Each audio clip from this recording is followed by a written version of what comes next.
Hello, hello. Good morning, good afternoon, good evening. Kung mapanood ito nung nag-comment dyan sa may ibaba sa post ko. Alin po ba ang maaaring aniban upang mas lalo pang malaman ang salita ng Diyos? Sagutin po natin yan sa tulong ng banal na espiritu, hindi po sa ating sariling kakayanan. Hindi ko po alam kung ano ang paniniwala niyo. Pero yung sinasabi niyong pagsanib, sa aming pagpo-post ng mga biblikal ng mga kagaya ko rin, ay hindi po kami nag-alok ng relihiyon.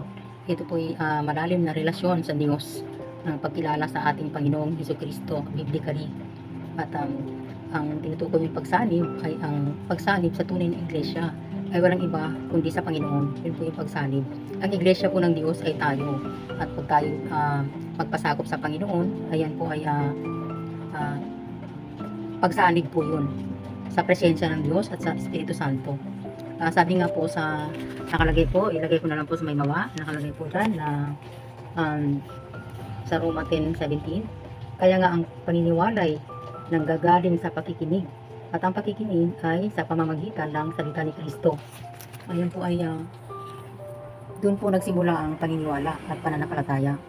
Hindi na po kasi ako nag-alok ngayon ng mga pananambahan, long story. Unlike sa dati, nag-aalok ako kung ano po yung mga nakapost dyan na example, mga pastors, kung malapit po kayo sa lugar na yan, pwede po kayong dumaro dyan.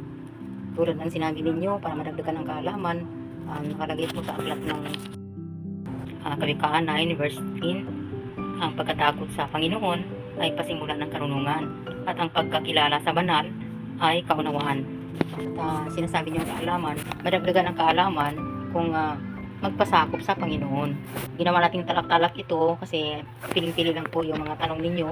At ito po yan nakalagay din sa pangalawang Pedro 1 verse 5. Nakalagay din dito, medyo malalim na anong gamit ko ngayon.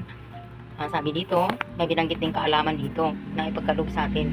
Sabi dito, oo, at dahil din dito sa pagkaragdag sa ganang inyo ng buong sikap ay ipamahagi ninyo sa inyong pananampalataya ang kagalingan, at ang kagalingan ay ang kaalaman. Sabi po na pamahagi, ito po yung ginawa namin, nagsishare kami ng Word of God habang buhay pa po kami. Yan po, thank you.